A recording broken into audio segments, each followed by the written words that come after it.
You wouldn't know it to look at the sky. But something is seriously wrong with the universe. Astronomers have suspected it for some time. Now they're pretty sure. For one thing, the universe may be billions of years too young.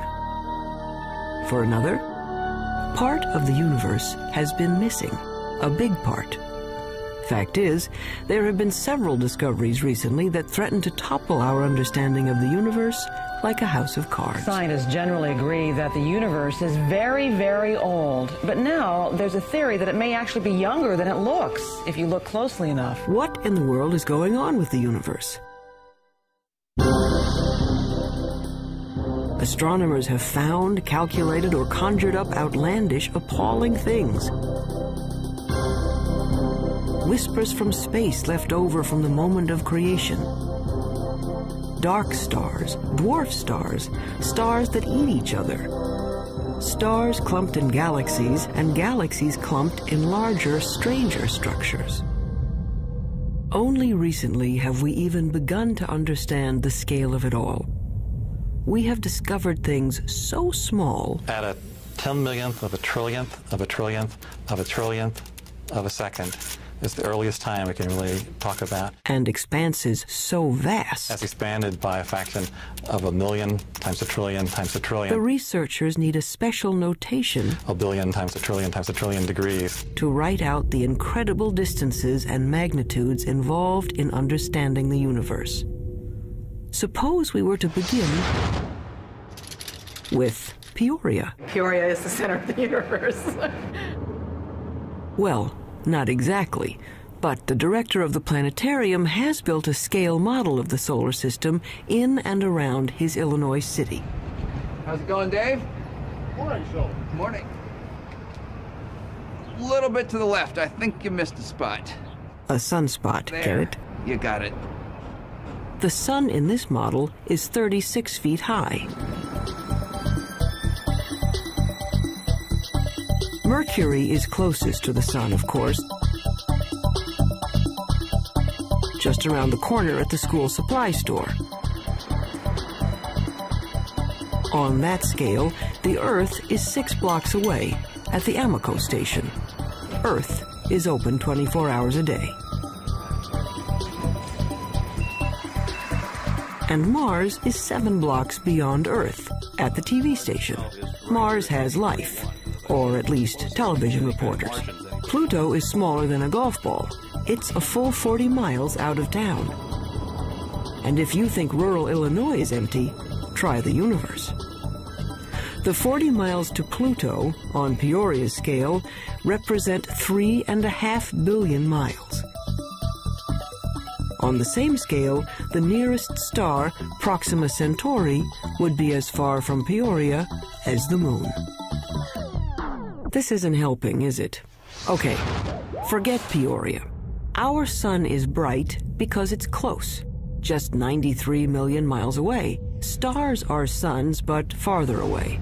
The nearest star is 25 trillion miles away, so far that light from Proxima Centauri, light, the fastest thing in the universe, takes 4 years and 4 months to get here. They say the star is 4 1/3 light years away.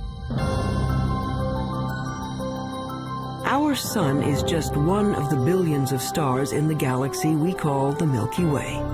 How far across is the Milky Way? Real far, 100,000 light years. And the Milky Way is just one of some 50 billion galaxies. It's 1 million light years to the nearest galaxies and tens of hundreds of millions of light years just to cross our galactic neighborhood. It has been said that someone looking at the universe is like an ant contemplating a skyscraper times 1 billion.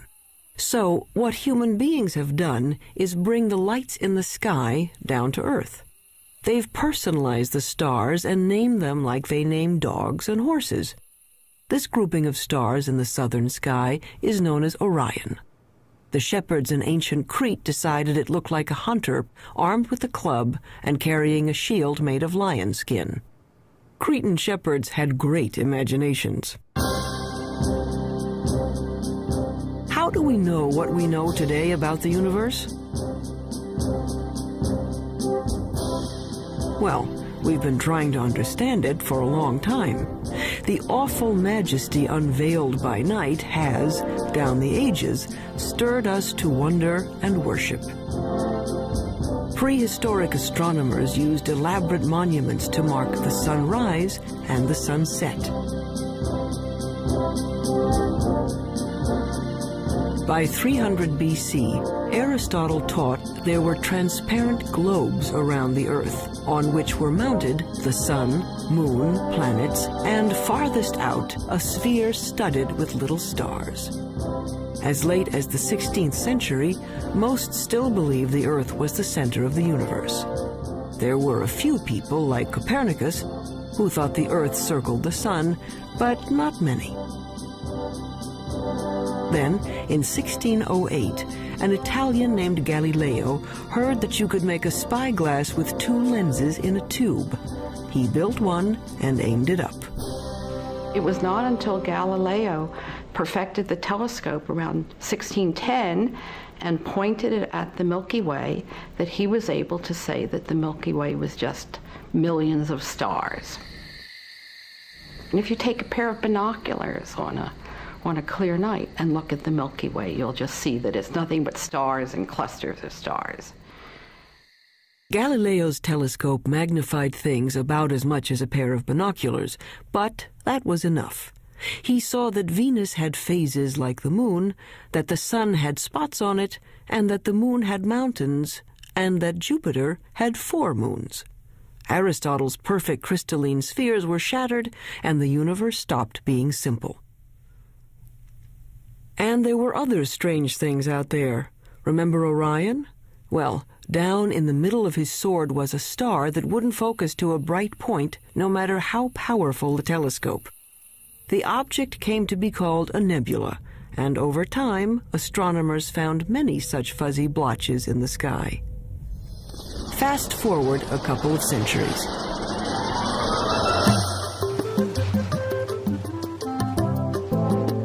By 1924, the big astronomical telescopes had mirrors as well as lenses to concentrate the light. The one on Mount Wilson in Southern California had a collecting mirror 8 feet across. Images were captured on photographic plates in slow, careful time exposures.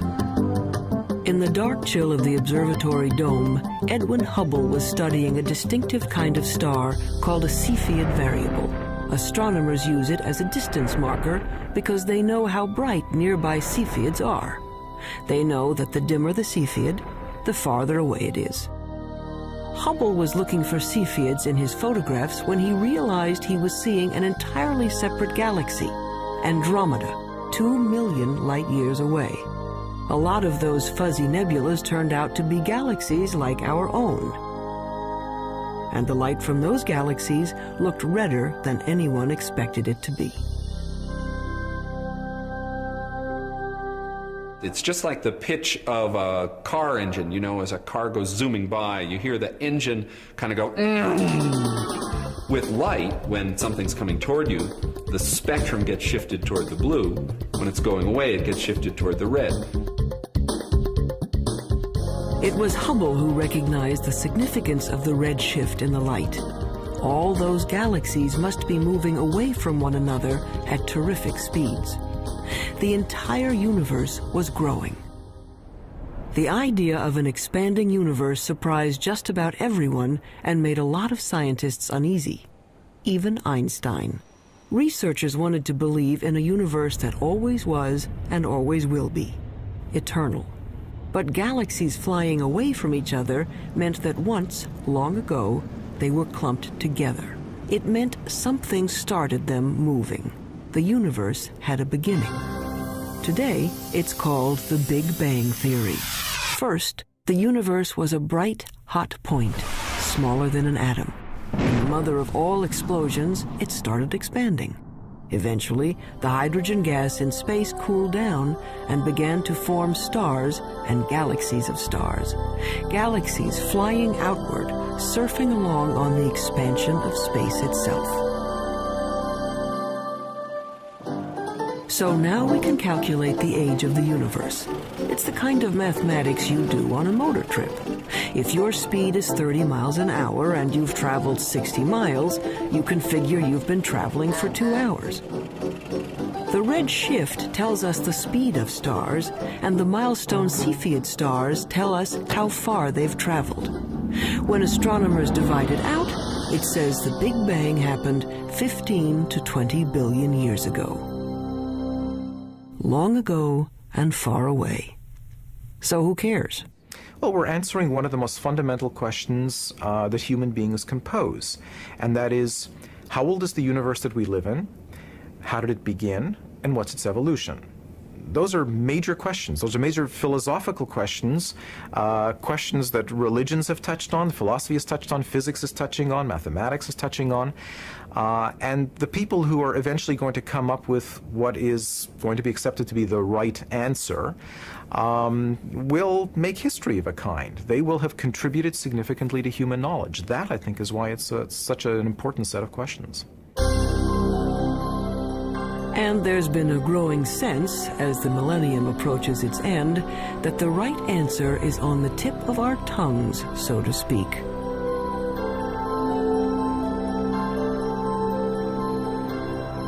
But not yet, not quite.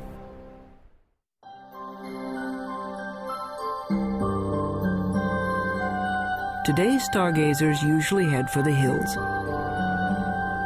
Hawaii's Mauna Kea, the Chilean Andes, Arizona's Mount Hopkins.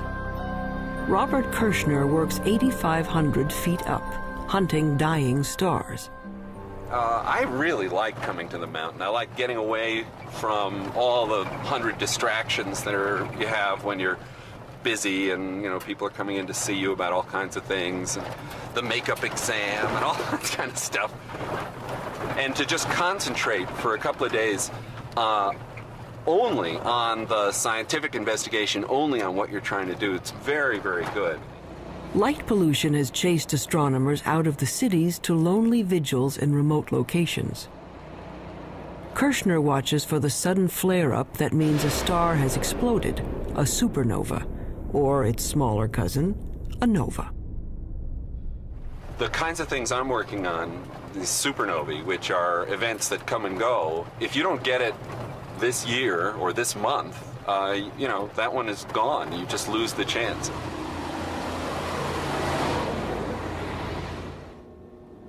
A supernova suddenly outshines its entire galaxy for a few weeks. If Kirshner and his colleagues can calibrate these cosmic flashbulbs, supernovas may prove even better mileposts than Cepheids. The game now for the supernovae, I think, is to find distant ones and to see if they really are the same as the nearby ones. Then we'll have a reliable tool to map out large-scale structure in the universe, and the supernovae, the Type 1 supernovae, look to me like a really good candidate for that. It's easy to find where supernovas have been. There are clouds of dust and gas in space marking places where stars have blown up. But supernovas are rare. A galaxy of 100 million stars might have one exploding star every 100 years. So Kirshner watches and waits. Well, the heroic age of observing has really passed.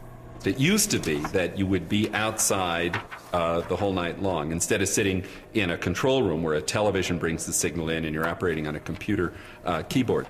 24. Okay, get the CCD in the right mode. It's hard staying up all night. Ours good.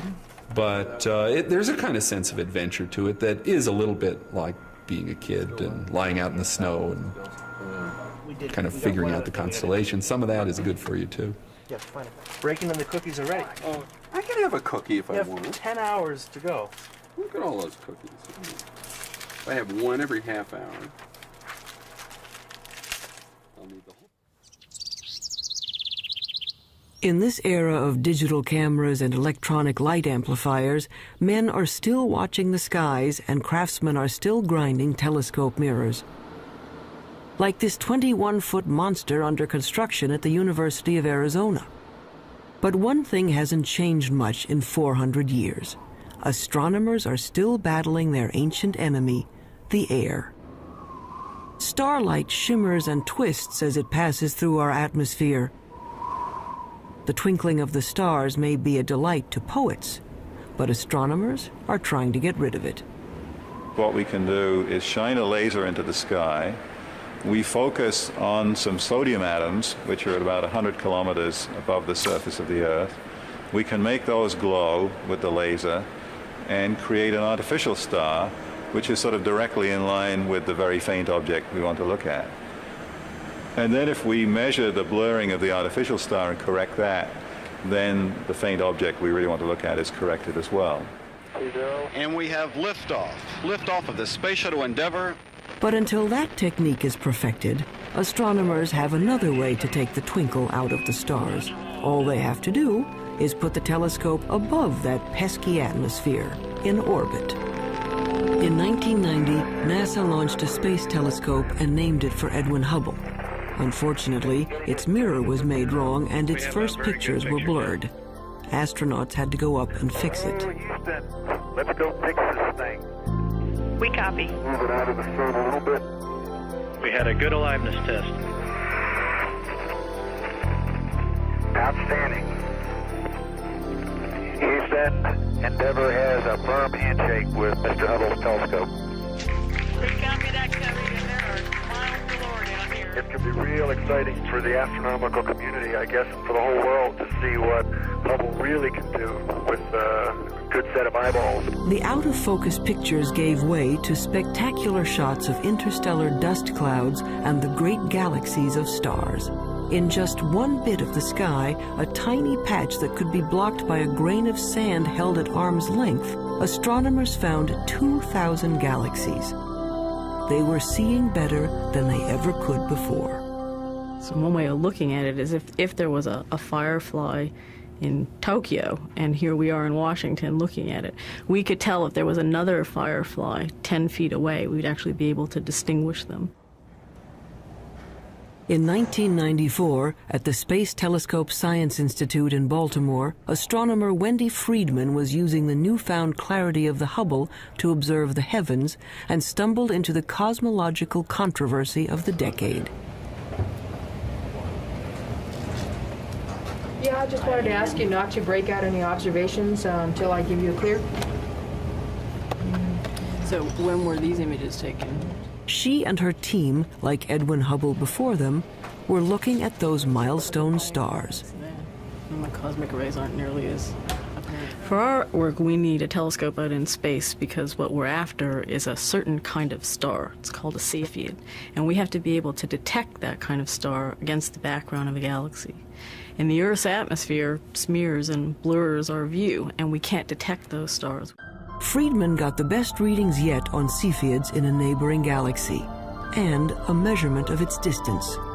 Using the redshift speedometer, she calculated a new age for the universe. Our preliminary measurements indicate that the age of the universe is somewhere in the range from 8 to 12 billion years. And that immediately brings about a conflict with other ages that have been measured. That's a problem. Her universe is younger than some stars, and the age dating of stars is very accurate. Scientists can read a star's chemical changes like a clock. When we look at a cluster of stars, hundreds or thousands, it doesn't really matter. What we have to do is go in and measure the brightness of the brightest star that's left in the cluster, that's still burning hydrogen in its core. And that star is the minute hand on the clock, because that's the star that is closest to burning out its hydrogen, closest to ending its life, and that's a direct measure of the age of the cluster. But unfortunately, the star clock has been running 6 billion years longer than Friedman's universe. But we're looking at globular star clusters, 100,000 to 1 million stars, and they're being age dated by several very reputable groups of physicists, astronomers, and they're all coming up with ages 17, 18, 19 billion years. That's a problem. We're very close to having a kind of contradiction between the ages of the stars and the age of the universe. This would be quite embarrassing, because you really shouldn't be older than your mother. Clearly, if the universe is 10 or 12 billion years old, then there can't be stars in the universe that are 15 or 17 billion years old. That's not logical, at least if the entire Big Bang theory is right or even close to being right. Wendy Friedman is well aware of the dilemma. She knows that, like many other puzzles about the universe, this one will probably be around for a while. I think anytime you get a new tool, you get data that are of better quality than were possible to obtain in the past. Yeah. You learn new things, and yes, sometimes leads to confusion because there aren't answers for all of the questions that are being raised. But it's a healthy aspect of science and how science proceeds.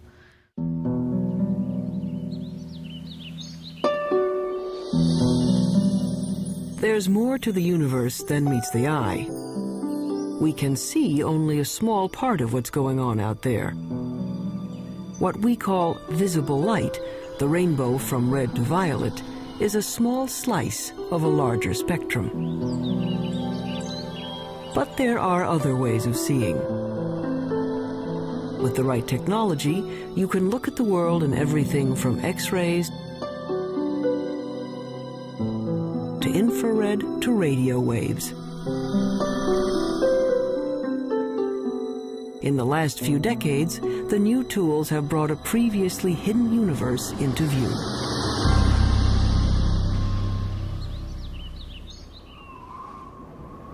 Take the sun. Nothing to do but roll around heaven all day, right?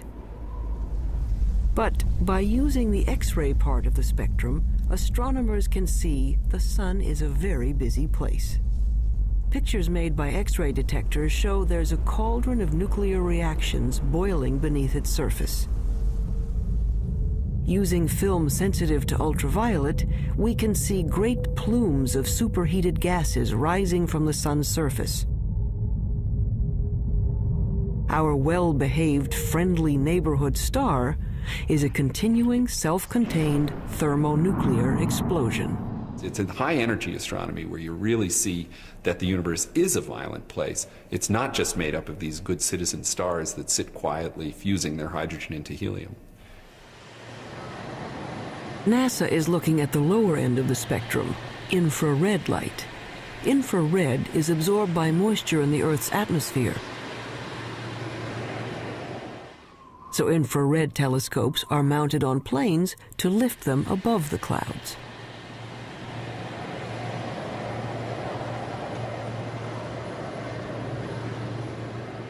Just like fog lights on your car will enable you to see deeper, in the infrared you can see deeper into the universe. We warm human bodies shine in the infrared. Anything at my temperature in the universe is emitting planets, comets, other bodies.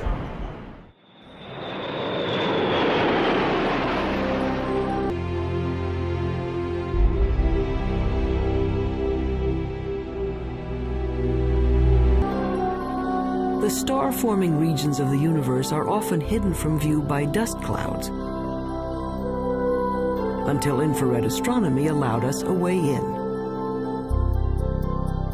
Now we can see clouds of frigid hydrogen gas condensing and starting to heat up as stars. The sky in the infrared is a strange and wonderful place. Once we learned where to look, we could peek into these stellar nurseries and snap some baby pictures. This is Hubble's view of the Eagle Nebula. The bright spots on the edge of these monstrous pillars of gas are brand new suns.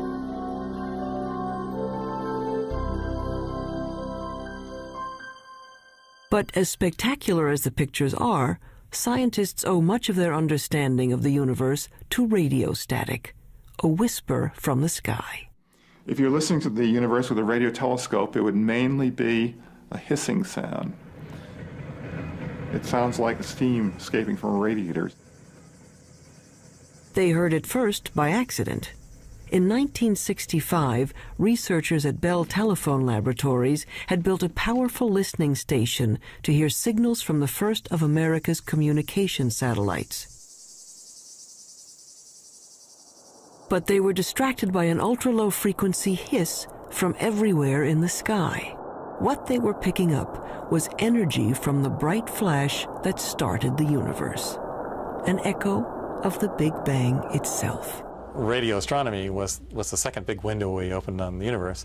The first big window was Galileo going and putting a telescope to his eyes and seeing what he could see with his own eyes, and then with film eventually. The next big step was radio astronomy. It's a great step forward in terms of discovering new things and understanding new things. The discovery of the cosmic background radiation was a fatal blow to those who wanted to believe in an eternal universe. The Big Bang proponents had won. But the cosmic background radiation seemed to be smooth and even, coming from everywhere in the sky.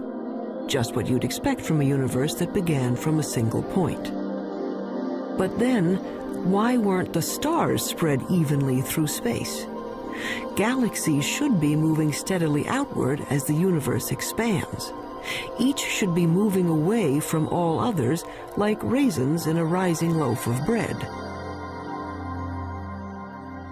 Astronomers had thought that the universe was sort of expanding uniformly and the galaxies were just going along, and that the only motion we should see is the Earth going around the Sun and the Sun going around the galaxy. But in fact, what we saw was that the largest motion of all was the galaxy itself moving. And that really surprised astronomers, and the only conclusion we could come to was that something was causing the galaxy to move away from just the simple expansion of the universe. And after thinking about it for a while, the conclusion was that there must be a large group of galaxies near us.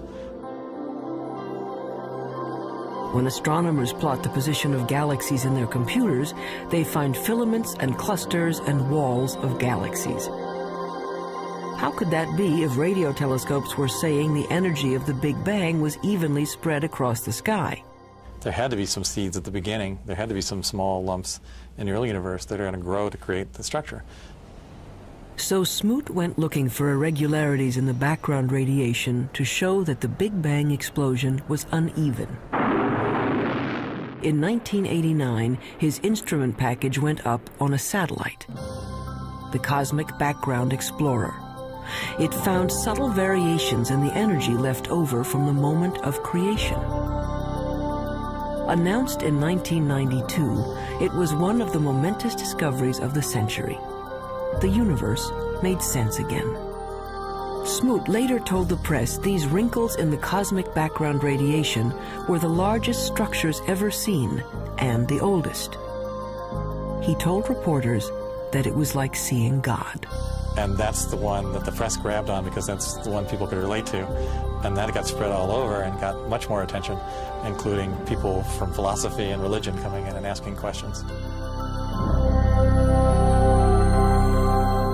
But if researchers could finally explain why there are stars and galaxies and collections of galaxies, that didn't solve their other major problem. It's a little like the old childhood rhyme. The other day upon the stair, I met a man who wasn't there. He wasn't there again today. Oh, how I wish he'd stay away. The problem is that we know that at least 90% of the universe is something we don't know what it is. In the late 1970s, astronomer Vera Rubin and her associates noticed something peculiar on the outer edges of spiral galaxies like our own. Like flotsam caught in a whirlpool, stars on the fringes of galaxies should be moving more slowly than stars at the center. But what Rubin saw appeared to defy the laws of physics. The stars on the edge were moving just as fast as those in the middle. We live, sort of 2/3 of the way, we being the Earth, about 2/3 of the way out from the center of our galaxy, and we're orbiting at 500,000 miles an hour. That's pretty fast. Faster than it should be. such velocities could only be caused by an enormous gravitational pull, which requires more matter than anyone had detected out there. A lot more. It was a shock to learn that when we were studying the universe, we really weren't studying the universe. We were studying just the 5 or 10% of it that was luminous. So it's like, I don't know, trying to study the Earth and just looking at Pennsylvania. All the things we have ever observed in the universe, the planets, the stars, the galaxies, the clusters of galaxies, make up 10% of the universe, maybe less. Early efforts to track down the missing matter failed. They call the 90% that is not visible dark matter. But no one knew what it was. Maybe dead dark stars, or some kind of cosmic dirt, or maybe a whole lot of something extremely small is filling space.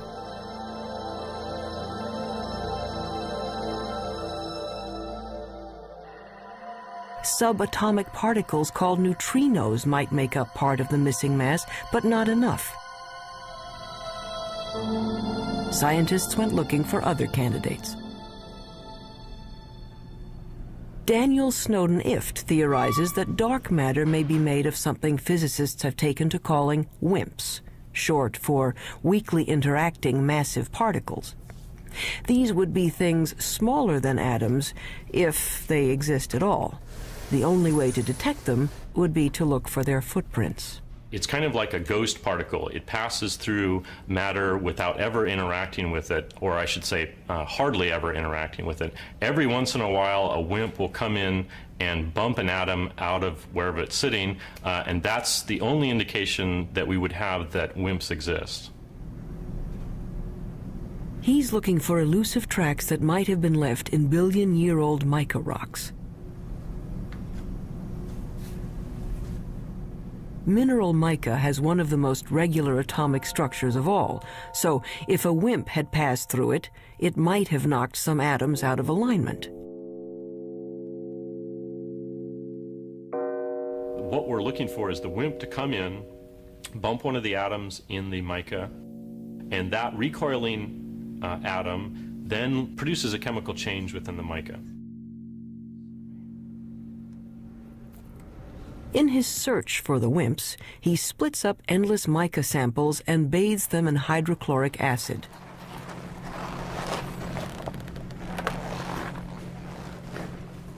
It's a little bit like developing a photograph. The etched mica goes under a super microscope, which magnifies it 50 million times. Mica may be the perfect place for clues to the missing mass. Unfortunately, to date, Daniel Snowden-Ift hasn't found any WIMPs. Researchers stunned a 1996 meeting of astronomers when they announced they had found the dark matter, or at least some of it. They had picked up ripples in starlight caused by dwarf stars too dim to be seen directly. A halo of these objects surrounding galaxies would account for the missing part of the universe. To bug the physicists looking for WIMPs, the astronomers call these tiny dense stars machos, massive compact halo objects. The research to confirm the mysterious source of gravity goes on.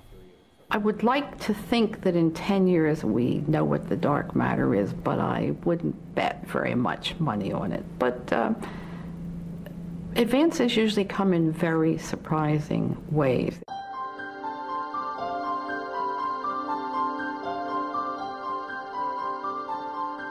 Why do we care about something that we can barely measure and can't see at all?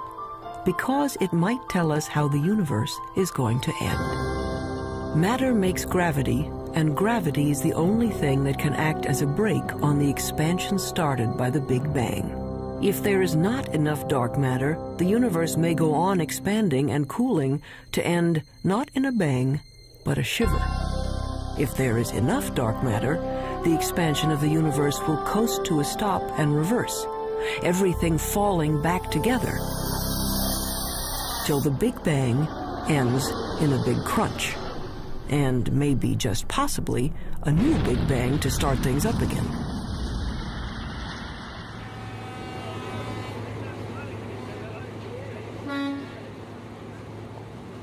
Albert Einstein, among other things, revolutionized the way we think about good old gravity.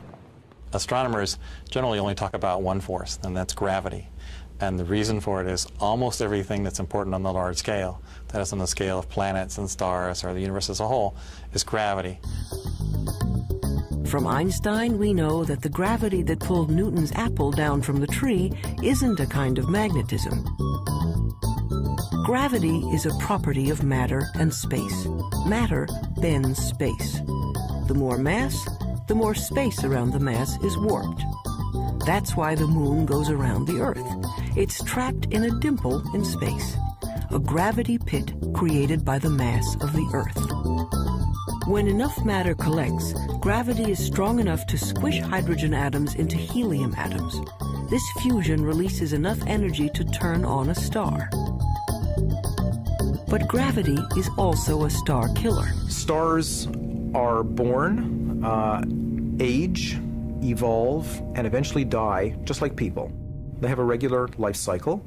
During the entire life of any star, there is this delicate balancing act, because gravity is always at work trying to crunch the star down into a small point, and the high internal pressures are trying to blow the star up and blow it apart.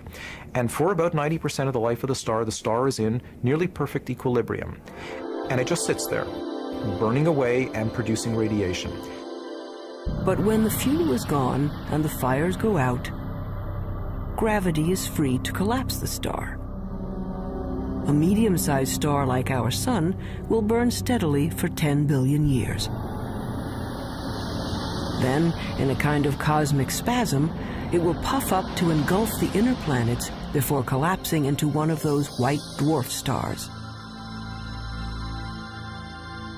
A star twice the mass of our Sun would collapse even farther, ending up as a super-dense star the size of New York City, a neutron star.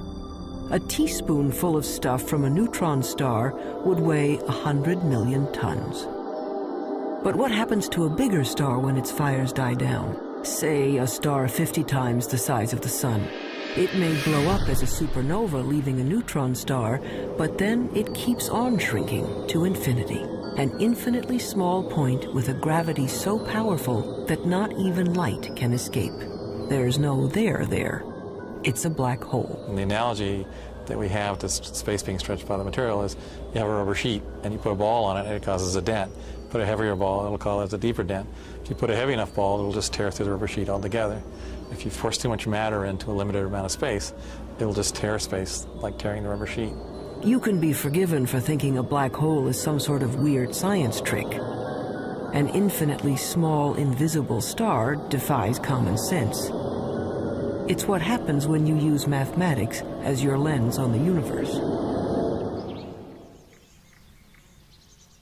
But out here on the high desert of New Mexico, they've found that black holes do exist outside of equations.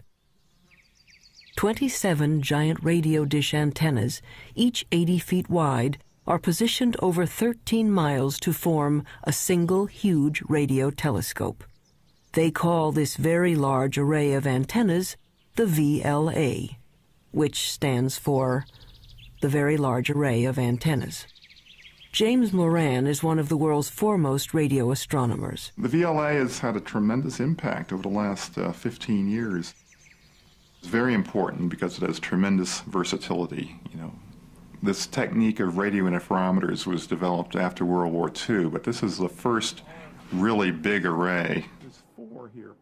Dust obscures light rays, but this instrument can penetrate that dust because radio waves go right through the dust, and we can see down to the core of things that can't be seen in optical astronomy, for example. It turns out that a black hole can create radio signals as it sucks in matter. The signals can show up as a beam of microwaves, a microwave laser, or maser. Why you would find a maser in a black hole is a complete mystery. I don't think anybody would ever have predicted this. What we have found is that there's actually a very light molecular cloud in a disk shape. My friends refer to it as the maser frisbee. We didn't go looking there hoping to find something coming out of a very compact region around the black hole. It just plopped onto our computer printouts. A black hole can attract dust and gas in its neighborhood into a whirling disk of molecules. Those molecules release great bursts of radio energy as they are drawn in. There seem to be black holes made not from single stars, but from whole clusters of stars. They have a mass 100 million times that of our sun. But these monsters are still infinitely small points, capable of gobbling up other stars. But where does the stuff that falls into a black hole go? Does it just fall out of the universe? Possibly. Or it may pop up somewhere else in space. If you'll excuse an indelicate metaphor, there may be white holes regurgitating matter eaten by black holes in another part of the universe, a wormhole in the fabric of space and time, allowing you to go from one location to another without crossing the space in between. Or it might go to another universe entirely. Astronomy's reigning theoretical genius, Stephen Hawking, proposed that the black holes in our universe might well give birth to other universes. In fact, there might be any number of universes, like bubbles in the bath. We don't know, and probably can't know. If you fell into a black hole, you'd be stretched until you were thinner than a strand of spaghetti, which wouldn't bother you because time would stop. The rules of the universe as we know them don't seem to apply to black holes. That's what happens when you start messing around with infinities. It leaves us with a universe with holes in it. A universe with a lot of room for imagination.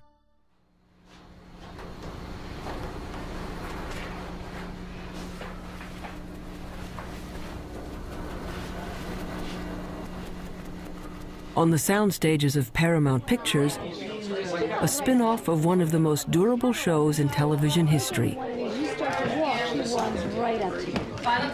Star Trek Voyager. Very quiet on the stage. Anyone not ready? Roll, please. Rolling. Action! I want a full systems report. And Mr. Kim, Mr. Tuvok, I want every iota of information that was recorded regarding this phenomenon. Let's see what you have, Mr. Kim. There. It's registering only on subspace bands. We don't even have it on long-range sensors yet. Verteron emanations. Tunneling secondary particles. It certainly looks like a wormhole. But is it stable enough for us to enter? And if it is, where does it lead? There is, of course, a 75% chance a wormhole will not lead to the Alpha Quadrant. Great. Changing Jennifer's mark. Yes, I gave that to our changer. Real-world astronomers have confirmed now there are planets circling other suns. The problem is, we can't get to these other worlds in any reasonable amount of time. 20th century physics says nothing can go faster than the speed of light. You want black wrap that? Sure, go ahead. But that would be much too slow for a 24th century operation like Star Trek. The dramatic need of a television series called Star Trek is that we need to travel to a different planet every week. So Gene Roddenberry said, well, okay, we're going to have something that he called warp drive, which somehow warped space and let us travel through subspace. How does this work? We don't know. But nevertheless, we see it work every week, and hopefully the audience buys it. A lot of scientists love this show and have even written books showing how Star Trek physics might work. Shake anyone? Felix, what happened to you? After all, it wouldn't be science fiction if it didn't have science in it. Star Trek science advisor Michael Okuda. Our core fan audience is tremendously scientifically knowledgeable, and when we violate the laws of physics or the laws of physics according to Star Trek, they let us know, so they keep us honest. In the third season of the show, once we had a phaser come out of a photon torpedo port, something that I, to this day, don't know the difference between, and we got over 100 letters the next day. Any analysis yet, Ensign? Too far away, we'd have to be within 1,000 kilometers to get a detailed analysis. But that would mean a significant course change. Well, Mr. Kim, if there's even the possibility of finding a wormhole, I think we can afford a detour. Scientists take wormholes seriously enough that they have become an assignment in George Smoot's physics class. Given a wormhole a couple of miles across, students are asked to calculate what could pass through without being destroyed by gravitational tides. The smallest piece of electronic that wouldn't be torn apart in terms of going through this. And the answer was, it's something that's smaller than a chip, but it's roughly the size of a chip. And so, you know, in science fiction shows, they just show small wormholes that you go into, but in reality, the wormhole would have to be quite huge. But theoretically, at least, you could go someplace else in space or time. As far as physics goes, a wormhole is a loophole in the laws of the universe.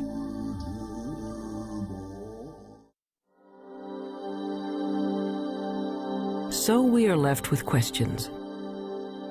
Why do some stars appear to be older than the universe?